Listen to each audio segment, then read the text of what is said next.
আচ্ছা, তাহলে একটা গেম খেলি। কি গেম? আরে আমি তোমাকে একটা প্রশ্ন করব, তুমি যদি উত্তর দিতে পারো তাহলে আমি তোমাকে 2000 টাকা দিব, আর যদি হারো তাহলে 100 টাকা।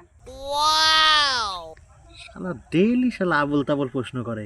এই প্রশ্ন, কিন্তু যদি আমি জিতে যাই তাহলে 2000 টাকা, আর হারলে তো 100 টাকা যাবে। যাক না।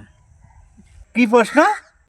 বাবা তার নিজের বাড়িতে এসে তার নিজের ছেলেকে খুব মারলো, কারণ মদ খেয়েছিল।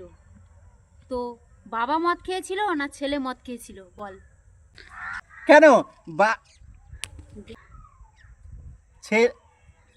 বাবা বললে বলবে ছেলে, আর ছেলে বললে বলবে বাবা। আচ্ছা পেচুক নিয়ে। Oh no! I know.